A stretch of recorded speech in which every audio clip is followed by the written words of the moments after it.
Manifestation is easy, manifestation is quick, manifestation light speed से होते हैं। और रिप्रोग्रामिंग की जो टेक्निक मैं आपको दूंगी उससे आप लिटरली कुछ भी मैनिफेस्ट कर सकते हो, कुछ भी मैनिफेस्ट कर सकते हो। तब आपको पता चलता है कि रियल मैनिफेस्टेशन कितने ब्यूटीफुली होते हैं और नेचुरली होते हैं। Manifestation is easy, manifestation is quick, manifestation light speed से होते हैं। अगर आपके मैनिफेस्टेशन आसानी से नहीं होते हैं, बहुत सारी मैनिफेस्टेशन टेक्निक्स आपको यूज करनी पड़ती हैं, then this video is for you.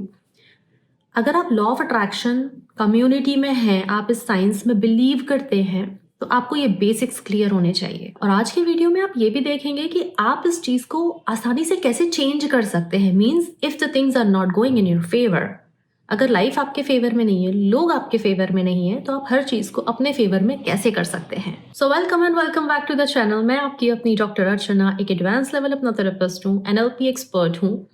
Subconscious reprogramming मेरा काम है, क्योंकि अगर हम सबकॉन्शियस को रिप्रोग्राम नहीं करेंगे तो हम डिफॉल्ट मोड पे वही मैनिफेस्ट करते जा रहे हैं अपनी लाइफ में जो सालों से पैटर्न चला आ रहा है। क्योंकि हम कॉन्शियसली या अनकॉन्शियसली दोनों ही कंडीशन में पूरे टाइम मैनिफेस्ट कर रहे होते हैं। तो जो अनकॉन्शियस मैनिफेस्टेशंस हैं वो सारे सबकॉन्शियसली हो रहे हैं, इसलिए सबकॉन्शियस को रिप्रोग्राम करना जरूरी होता है।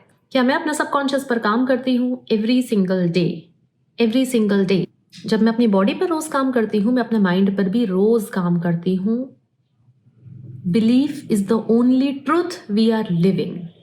बिलीफ एकमात्र वो सत्य है जो हम रोज अपने जीवन में जी रहे हैं, और इसलिए मैं डायरेक्टली बिलीफ पर काम करना पसंद करती हूँ। तो अगर आपको अपनी मैनिफेस्टेशन जर्नी एफर्टलेस बनानी है, अगर आपको अपनी लाइफ की quality with every single day थोड़ी सी और ज्यादा खुश बनानी है, तो चैनल को सब्सक्राइब कर लीजिए, क्योंकि हर एक वीडियो आपको ये रिमाइंडर देगा कि कैसे लाइट स्पीड से मैनिफेस्टेशंस होते हैं। और आज के वीडियो में मैं आपको एक टेक्निक दूंगी जिससे आप अपनी प्रोग्रामिंग खुद कैसे चेंज कर सकते हैं। और रिप्रोग्रामिंग की जो टेक्निक मैं आपको दूंगी उससे आप लिटरली कुछ भी मैनिफेस्ट कर सकते हो, कुछ भी मैनिफेस्ट कर सकते हो।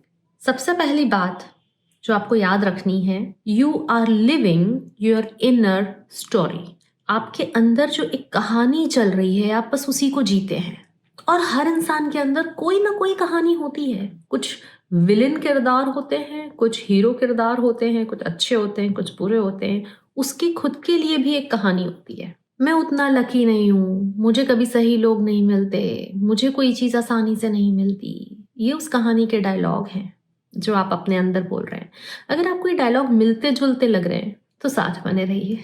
ये लाइंस कितनी इनोसेंट लगती है ना सुनने में, कितनी सबकॉन्शियसली अनकॉन्शियसली ये लाइंस हमारे दिमाग में नेचुरली खुद ही आ जाती हैं, क्योंकि ये सबकॉन्शियस पे लिखी हुई हैं। इन्हें वहां से बदलना पड़ता है, और इसी को हम कहते हैं सबकॉन्शियस रीप्रोग्रामिंग। जो बात बार बार कही जाती है, सबकॉन्शियस उसी को सच मानने लग जाता है, वही उसका सच होता है।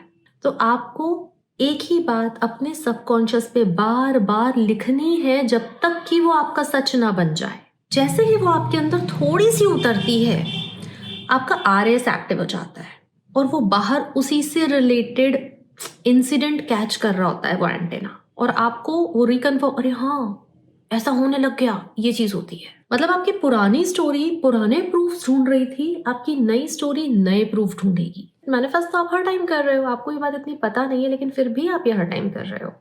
तो आपका जो दिमाग है ना, ये प्रिडिक्शन मशीन है। स्पिरिचुअल एस्ट्रोलॉजी की बात नहीं कर रही हूँ मैं, वो प्रिडिक्शंस की बात नहीं कर रही हूँ मैं।